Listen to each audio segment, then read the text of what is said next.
How's everyone doing? In this particular section of the class, one of the things that we wanted to look at was kind of step back a little bit from theory that we've been talking about in the first two sections regarding sports, deviance, and violence, and kind of look at social issues, problems, but then also hopefully start to develop some ways, some ideas to address these aforementioned issues. In this particular section, we're going to be talking about organizational deviance. And organizational deviance is something kind of interesting because, one, there's a very, very theoretical and complex aspect to it, but then also there's a commonsensical aspect to it, regarding what is organizational deviance. Well, it sounds like, okay, it's organizations that do something wrong or that get in trouble. And that does make sense, but we need to expand that definition a little bit more, because organizations are comprised of individuals, all right? And so what you have are these large structures that do interact with each other. Organizations interact with other organizations, and so they kind of take on a life of their own. Within the world of sport, a really, really nice example of looking at and trying to understand the complexities of organizational deviance revolve around the NCAA and the different types of recruiting or major and secondary infractions that are present within the NCAA governance structure. The idea that the NCAA is staffed primarily by people from the institutions by which it governs.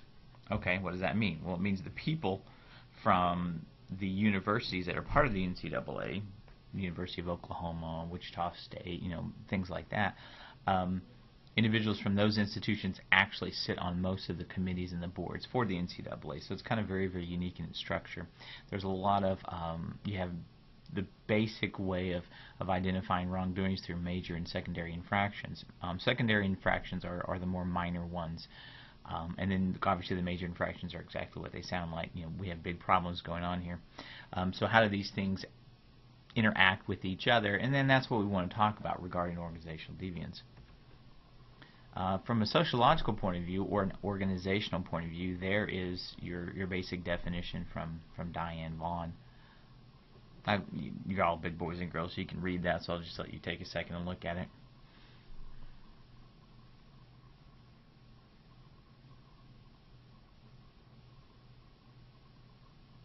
Now, one of the things that's kind of interesting, I kind of want to draw your attention to it, is that you're talking about something that occurs that deviates from the formal expectations, the goals of the organizations, but also the normative, that more unwritten, the things that we expect as society, that we expect out of these organizations. And then what that does then, by producing a quote-unquote suboptimal outcome, all right, something that doesn't necessarily live up to the goals or the standards that have been identified implicitly or explicitly for that particular organization. So if we apply this definition to the NCAA and start looking at intercollegiate athletics, one of the big questions is, what's the purpose of athletics? Here in the United States, we have a very, very unique system where education and athletics are married up together. A lot of other countries, a lot of other cultures, that's not necessarily the case.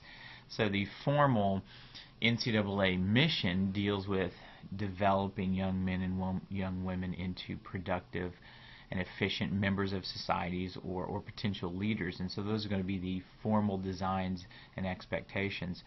The informal expectations are going to be that, we're expecting that these student athletes are going to get college degrees, they're going to become part of society, and not utilize intercollegiate athletics as some sort of minor league for some professional sport career. That's kind of the expectation. So as a result, we can start to utilize this definition when looking at something like the NCAA. Sport as we know it has to be organized. As the sport entertainment industry started to coalesce, 30 years ago, 40 years ago, things like that, and sport was situated itself in society in a very unique way, to become efficient, it becomes bureaucratically structured. Okay, which means you have different roles, different positions and offices that need to work in particular ways and have a sense of interdependency while being very, very focused on specific tasks. Bureaucratically structured organizations are very efficient. You go in, you have your job, you do your job, you become very good at your job.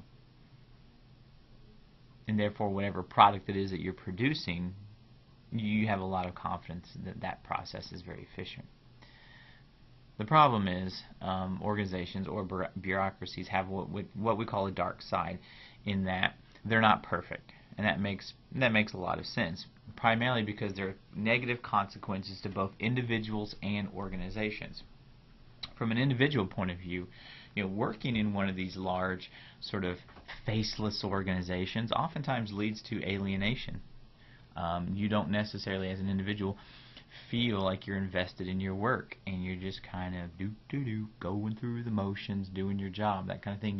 You're what they say, alienated from the creative process of work. Or there's also exploitation. The work that you're doing, you're not receiving fair and equitable compensation for that. And that's oftentimes where we really start coming in with regards to NCAA athletes.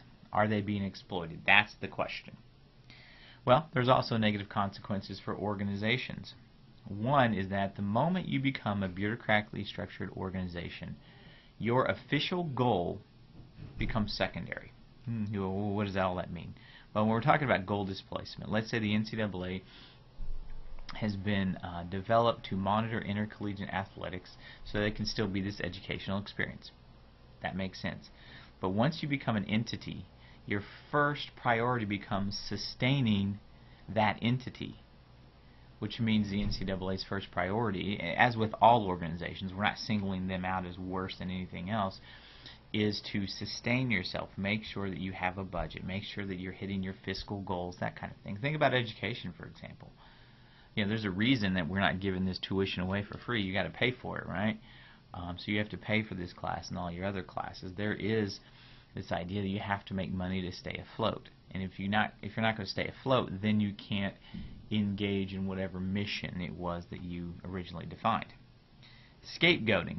Scapegoating is kind of interesting too. I think it is anyway, because yes, we talk about organizations and we talk about the face of an organization, but when an organization gets in trouble, we tend to blame an individual, not the organization. So, look at all the stuff going on, all the impermissible benefits and recruiting violations and all the graft and corruption in college athletics. But we're not blaming college athletics, and we're not blaming the NCAA, and we're not blaming those athletic departments or those athletic programs. We tend to locate the blame on individuals. That athlete should have known better. That coach shouldn't have done that.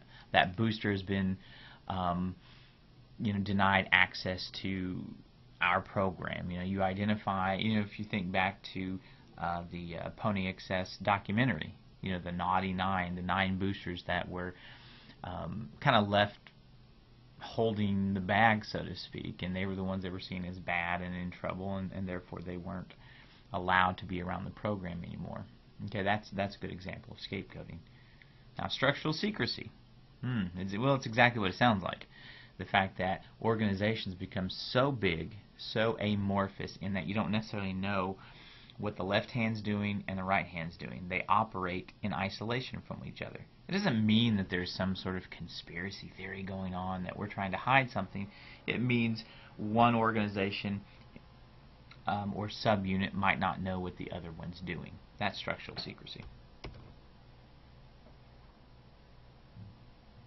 Now, as you go through, you're more than welcome to take I encourage you over the next couple of slides here to look at these things, understand, and really dive into what goal displacement, structural secrecy, that kind of thing, what those things are and how they relate to intercollegiate athletics. Because when we get to the end, what you're going to find is that we have this very, very unique interplay between the individual and the organization. And at some point, how do we punish an organization without punishing individuals? How do we punish individuals without punishing the organization? You get into this very, very complicated existence between understanding organizational dynamics and then, more importantly, how to meter out some sort of sanction or punishment to make sure this doesn't happen again. Well, a very, very important and powerful person named Vaughan, sorry about that. In 1987, the Challenger, one of the space shuttles, exploded, and I realize that for some of you, you were very, very young, or maybe you weren't even born and you don't, remember this stuff. But for people of my age and older, this was a very, very important deal, because what you had was you had a space shuttle that exploded on national TV. There's a lot of politics involved, but it was carrying a school teacher, and it was this kind of, especially this educational experience, and they brought in the TVs to all of us kids in grade school, and we were going to watch this teacher go into outer space and all that kind of stuff. So there was this real push as to trying to find out why this space shuttle exploded and killed all these astronauts.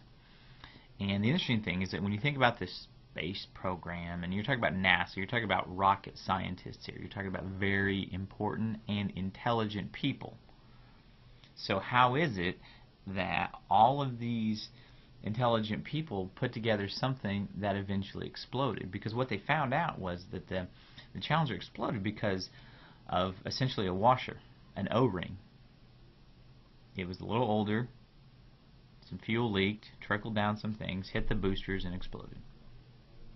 So how do you have rocket scientists and people forget to check those, 35-cent washers?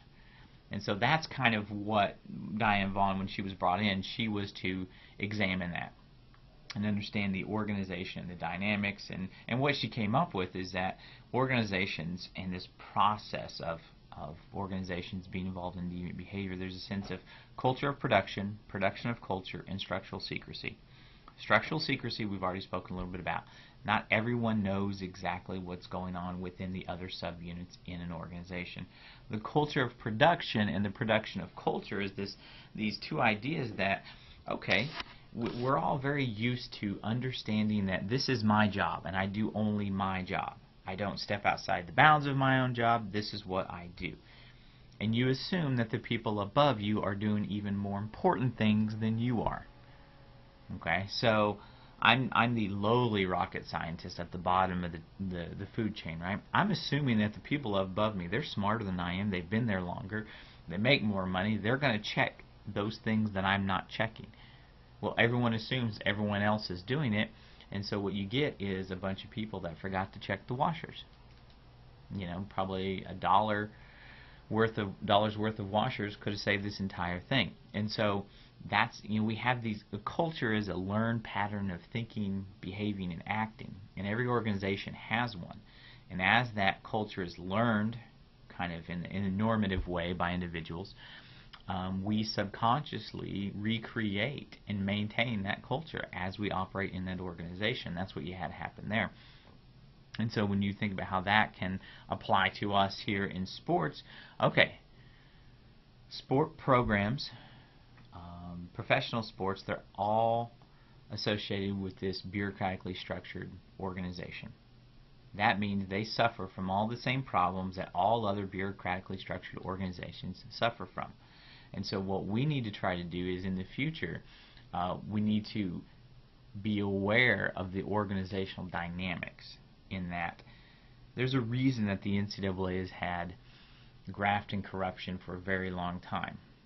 It's not simply that people humanistically are bad and that sport is somehow bad. It's that what we're doing is we have these dynamics that are present in organizations. When we punish individuals, you're punishing the symptom, not the actual cause, okay, of whatever problem it is. And so it's kind of the Band-Aid effect, and we're not getting to the structural aspect of how and why college athletics lends itself to these types of problems. Okay, that makes great sense. The problem for us is that how do you explain to the rest of the world? That does not sound very cool at all. It's very easy to say, okay, this booster gave money in a black bag to this athlete. Both of those people and the coach that knew about it, those three people are in trouble, and we're kicking them out of sport. That's easy. That's simple. We can understand that. It's tangible to some extent. That, however, is not necessarily always the case.